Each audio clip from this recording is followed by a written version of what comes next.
আসসালামু আলাইকুম রহমতুল্লাহ। আমি শাহাদাত হোসেন, সংযুক্ত আরব আমিরাত থেকে। আজকে আপনাদের সাথে অনেকগুলো বিষয় শেয়ার করব। আসলে আমরা বাংলাদেশিরা বর্তমান সময়ে এসে ইউরোপের বিভিন্ন দেশে যাওয়ার জন্য আমরা অনেক বেশি হন্য হয়ে ঘুরছি। তো সেই ক্ষেত্রে আমাদের কিছু প্রতিবন্ধকতা রয়েছে। তো আজকের এই প্রতিবন্ধকতাগুলো কোন জায়গায়, আমাদের কি করণীয়, এই বিষয়ে আপনাদের সাথে কথা বলবো। আমাদের সাথে আজকে কথা বলার জন্য আমাদের সাথে রয়েছেন আমাদের ইউসুফ ভাই, যিনি দীর্ঘ সময় ইউরোপের ভিসা নিয়ে কাজ করেছে। আজকে আমাদের সাথে রয়েছেন আমাদের সম্মানিত ইউসুফ ভাই। ইউসুফ ভাইকে ধন্যবাদ জানাচ্ছি আমাদের স্টুডিওতে। কেমন আছেন? আলহামদুলিল্লাহ। সাদাত, কেমন আছো তুমি? আলহামদুলিল্লাহ, আমিও ভালো আছি। ভাইয়া, আসলে আমরা আজকে দর্শকদেরকে যে বিষয়টা জানানোর চেষ্টা করছি সেটা হচ্ছে আসলে বাংলাদেশিরা যারা রয়েছে, মিডল ইস্টে বলেন অথবা বাংলাদেশে যারা রয়েছে, তো এদের ম্যাক্সিমাম মানুষের আসলে ইচ্ছা হচ্ছে তারা ইউরোপ যাবে। তো সেই ক্ষেত্রে ইউরোপ যাওয়ার ক্ষেত্রে তার জন্য মানে কোন বিষয়গুলোকে বেশি গুরুত্ব দিতে হবে বলে আপনি মনে করেন, যেহেতু আপনি দীর্ঘ সময় আসলে এই কাজগুলোর সাথে জড়িত? Thank you so much Sadat, সুন্দর একটা প্রশ্ন করার জন্য। অ্যাকচুয়ালি বর্তমানে আমাদের বাংলাদেশের যে অর্থনৈতিক অবস্থা, বাংলাদেশের যে সিচুয়েশন, সবার স্বপ্ন হচ্ছে ইউরোপমুখী হওয়া। জি। অ্যাকচুয়ালি যারা আমরা 2023-2024-এ আমরা অনেক লোককে ইউরোপে পাঠিয়েছিলাম, তারা ওইখানে গিয়ে এখন চিন্তা করতেছে যে না, আসলে আমরা যারা গালফ কান্ট্রিতে আছি তারাই খুব ভালো অবস্থাতে ছিলাম। সবাই না, কিছু কিছু ক্যান্ডিডেট আর কি, যাদের সাথে আমাদের অনেক ক্যান্ডিডেট আছে স্পেন, পর্তুগাল, ফ্রান্স, ক্রোয়েশিয়া, মাল্টা, এসব দেশে মাঝে মাঝে ওদের সাথে কথা হয়। তো ইউরোপে মূলত যেতে হলে মূলত ইউরোপ কান্ট্রিগুলোতে হচ্ছে স্কিল ওয়ার্কারকে ওরা বেশিরভাগ হাইলাইট করে থাকে। যাদের স্কিল আছে তারা স্কিল অনুযায়ী বেশিরভাগ লোকদেরকে হায়ার করে থাকে আর কি। আমাদের বাংলাদেশি ছেলেরা অ্যাকচুয়ালি আনস্কিল ক্যাটাগরির বেশিরভাগ ছেলেরা ইন্টারেস্ট থাকে আর কি। বিশেষ করে বাংলাদেশে পড়াশোনা ইন্টার পর্যন্ত অথবা এসএসসি পর্যন্ত কমপ্লিট করে তারা ইউরোপমুখী হওয়ার জন্য চেষ্টা করে।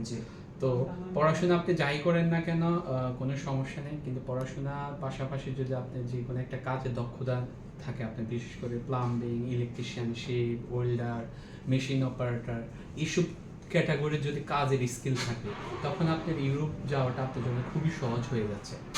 তো আমরা পড়াশোনা আপনি করতে পারেন, সমস্যা নেই। পড়াশোনার পাশাপাশি এই কাজগুলোকে, হাতে জানা কাজগুলোকে বেশি প্রায়োরিটি দেবেন।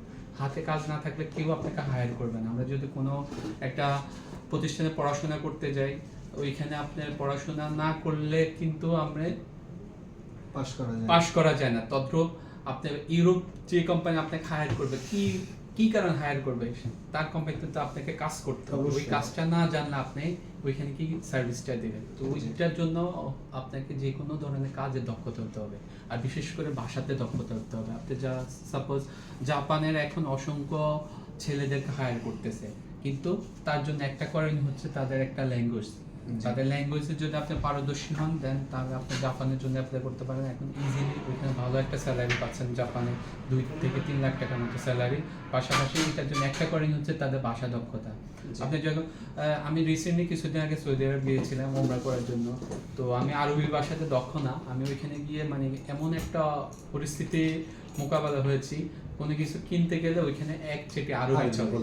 আমরা যারা দুবাই আছি, এখানে অ্যাকচুয়ালি আরবি ততটা চলে না। এখানে ফার্স্ট ল্যাঙ্গুয়েজ হচ্ছে হিন্দি, সেকেন্ড ল্যাঙ্গুয়েজ হচ্ছে ইংলিশ, দুইটাই কম্বাইন করে চলে আর কি।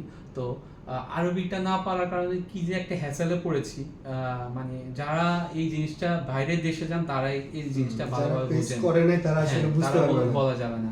আপনি লাইফে হয় পড়াশোনা করেন, না হলে লাইফে যে কোনো একটা টার্গেট নেন, আপনি একটা কাজ শিখবেন অথবা পাশাপাশি একটা ভাষায় দক্ষ হবেন। আপনি 6 মাসে একটা কোর্স করেন, ইংলিশের উপর একটা আইএলটিএস করেন, অথবা একটা যে কোনো যেই দেশে আপনি যাওয়ার স্বপ্ন ইউরোপ, ওই দেশের মাদার ল্যাঙ্গুয়েজের উপরে একটা কোর্স করেন, তাহলে আই হোপ আপনি লাইফে সাকসেস হবেন। জি, ধন্যবাদ। আচ্ছা ইউসুফ, আমার আরেকটা বিষয় একটু ক্লিয়ার হওয়া দরকার, সেটা হচ্ছে আমাদের মিডল ইস্টের অনেক ভাই রয়েছেন যাদের আসলে এইখানে মোটামুটি তারা স্বাবলম্বী। তো তাদের প্রত্যেকেরই একটা উচ্চাকাঙ্ক্ষা থাকে যে আমি আসলে ইউরোপ থেকে ঘুরে আসি। তো ইউরোপ থেকে ধরেন সে বাংলাদেশ থেকে এসেছে, এখানে একটা বিজনেস ডেভেলপ করেছে, দেন ধরতে পারেন সে এখন একজন রিচ ম্যান, বাট তার যে আকাঙ্ক্ষা, উচ্চ আকাঙ্ক্ষা, ওই উচ্চাকাঙ্ক্ষার জন্যই আসলে সে চাচ্ছে ইউরোপ আমেরিকার মতো দেশগুলোতে যাওয়ার জন্য। তো সেই ক্ষেত্রে মানে কোন দিকটা ফলো করলে আপনার কাছে মনে হয় যে তার জন্য মানে ঘুরতে যাইতে পারবে, কোন বিষয়গুলো, ব্যাংক অ্যাকাউন্ট এর পাশাপাশি আর কি করা যায়? হ্যাঁ, এটা একটা সুন্দর একটা প্রশ্ন। অনেকের ফাইন্যান্সিয়াল ভালো অবস্থা কিন্তু চাইলে কিন্তু ভিসা পাচ্ছে না, রিফিউজ আসতেছে। এটার একটা কারণ হচ্ছে আমাদের ন্যাশনালিটির কারণে। আমার যদি 10টা দেশেও ভিজিট করা থাকে, আমার ব্যাংকে যদি 2 লাখ বেরানো থাকে, অনেক ক্ষেত্রে আপনার ইউএস অথবা ইউরোপের যে কোনো দেশে ভিসা রিফিউজ হচ্ছে। আবার অনেকের আছে কোনো ব্যাংক ব্যালেন্সও নেই, তারপরে আপনার কোনো ট্রাভেল হিস্ট্রি নেই, কিন্তু সাবমিশন করছে, ভিসা হয়ে যাচ্ছে। এটা অ্যাকচুয়ালি হয়ে থাকে তাদের ইন্টারভিউর উপর বিশেষ করে ইউএসএ যারা অ্যাপ্লাই করে থাকে, পুরাটা ইন্টারভিউর উপরে ডিপেন্ড করে ওরা ভিসা প্রোভাইড করে। আপনার ইন্টারভিউতে ওরা যদি আপনাকে মনে করে যে আপনি আসলে ট্যুরিস্ট, অরিজিনাল ট্যুরিস্ট, ঘুরতে যাচ্ছেন, আপনার ফাইন্যান্সিয়াল অবস্থা তাদের কাছে সুন্দরভাবে প্রেজেন্ট করতে পারেন যে দেখ আমার এই বিজনেসগুলো আছে, তখন ওরা চিন্তা করে না একে ভিসা দেওয়া যায়, এই আসলে অরিজিনাল ট্যুরিস্ট। আর বাংলাদেশিদের জন্য এখানে আমি একটা জিনিস সাজেশন করব, আপনারা বিশেষ করে আপনার যেমন হচ্ছে তুর্কি, জাপান, চায়না, ছোটোখাটো দেশ না করে 3টা দেশ ট্যুরিস্ট ভিজিট করে আপনি ভালো একটা ব্যাংক স্টেটমেন্ট করবেন। ব্যাংক স্টেটমেন্ট বলতে মিনিমাম 6 মাসের, এখানে ভালো একটা লেনদেন করবেন। এবং আপনারা যদি এমপ্লয়ার হয়ে থাকেন তাহলে ভালো একটা স্যালারি, যাতে প্রতি মাসে মাসে আপনার স্যালারিতে ইন আউট হয়, এবং কি পাশাপাশি আপনার কোনো বিজনেস থাকলে বিজনেস একটা ভালো ফাইন্যান্সিয়াল অবস্থা যাতে হয়, তাহলে আপনি সবচেয়ে বেটার হবে ভিজিটের জন্য অ্যাপ্লাই করতে পারেন। সেন্টিনের ক্ষেত্রে আমি আপনাদেরকে সাজেস্ট করবো আপনারা নেদারল্যান্ডের জন্য অ্যাপ্লাই করতে পারেন। আর পাশাপাশি আর হচ্ছে আর কয়েকটা দেশ, সেন্টিনে একটা ভিসা পাইলে আপনি 29 সবগুলোতে। আমি প্রসঙ্গক্রমে আরেকটা প্রশ্ন করে রাখি, সেটা হচ্ছে এই যে ইউরোপ যাওয়ার জন্য যে দেশগুলোর কথা বললেন, like China, Malaysia, Singapore, Saudi Arab, Egypt, এই দেশগুলো, তো আসলে এই দেশগুলোতে তো মানে অনেকের ইচ্ছা থাকা সত্ত্বেও যাইতে পারছে না। তো সেক্ষেত্রে ভিসা জটিলতা বা ভিসা অ্যাপ্লাই করা, এই জটিলতাগুলো যে আছে, এক্ষেত্রে আপনি আসলে কোনো ধরনের হেল্প করতে পারবেন কিনা, বা আপনার কাছে যদি কেউ চায় যে আমার এই হেল্পটা লাগবে, আপনি আসলে সেটা প্রোভাইড করতে পারবেন? ডেফিনেটলি আমরা চায়নার স্টিকার ভিসা করে থাকি খুবই অল্প খরচে। আপনি চাইলে আমাদের সাথে কন্ট্যাক্ট করে নিতে পারেন। আমরা তারপরে হচ্ছে আপনার মালয়েশিয়ার ট্যুরিস্ট ভিসা করে থাকি, কুয়েতের মাল্টিপল ট্যুরিস্ট ভিসা করে থাকি, তারপরে আজারবাইজান আপনার ভিসা লাগে না, আপনি চাইলে আজারবাইজান ঘুরে আসতে পারেন। অনারেবল দুবাই থেকে অনেক বেশ কয়েকটা কান্ট্রি আছে অনারেবল ভিসা, ইজিপ্টের ভিসা লাগে না, ঘুরে আসতে পারেন। মোরক্কোর ভিসা করে থাকি খুবই অল্প খরচে, 200-300 দিরহাম আমরা মোরক্কোর ভিসা করে দিই। কাতারের ভিসা করে দিই 200 দিরহামের মতো। তারপর চায়নার ভিসা করে দিই, স্টিকার ভিসা করে দিই আমরা 700 থেকে 800 দিরহামের মতো। এই ছোট ছোট দেশগুলো, ওমানের ভিসা করে দিই, এই দেশগুলো আমরা ভিজিট ভিসা আপনাদেরকে করে দিতে পারবো। আপনারা যে কোনো সময় আমাদের সাথে কন্ট্যাক্ট করতে পারেন, আমরা আপনাদেরকে সার্ভিসটা দিই ইনশাআল্লাহ। ইউসুফ ভাই, আজকে স্বল্প সময়ে আপনার সাথে কথা বলে অনেক ভালো লাগলো। আমাদের সম্মানিত দর্শক যারা রয়েছেন আপনাদেরকেও সেই সাথে ধন্যবাদ জানাচ্ছি। আসলে ইউসুফ ভাই ব্যস্ত মানুষ, আমরা ওনার থেকে কিছু সময় পেয়েছি, সেই জন্য ইউসুফ ভাইকে ধন্যবাদ। আরেকটা বিষয় হচ্ছে, ইউসুফ ভাই আজকে যে বিষয়টা বলেছেন একটা চমৎকার একটা বিষয়, সেটা হচ্ছে আমরা যারা ইউরোপ যাওয়ার স্বপ্ন দেখি, আমাদের হাতে শুধু ইউরোপের জন্য এমন মানুষ আমি দেখেছি যারা 4 বছর পর্যন্ত বাসায় বসে আছে, কোনো ধরনের কাজ করছে না।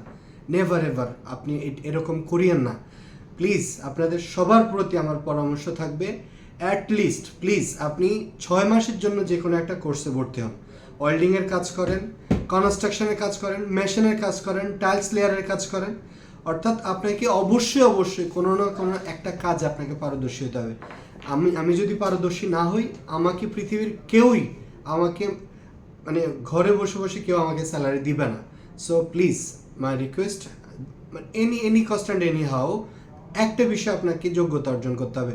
দেখেন, এই যোগ্যতাগুলো অর্জন করলে কি হবে, লাইক আমি মিডল ইস্টে রয়েছি, আমি কিন্তু কনস্ট্রাকশন কাজ জানি, বাট আমি কনস্ট্রাকশন কাজ করছি না। এটা মানে আমার যোগ্যতা আছে, আমি চাইলে যেই কোনো দিকে মুভ করতে পারি। সুতরাং আপনাকে কনস্ট্রাকশন কাজ শিখে রাখেন, আপনাকে করতে হবে নট নেসেসারি। আপনার যোগ্যতা যদি আপনাকে এর থেকে আরও ভালো দিকে নিয়ে যায়, আপনি সেদিকে যাবেন।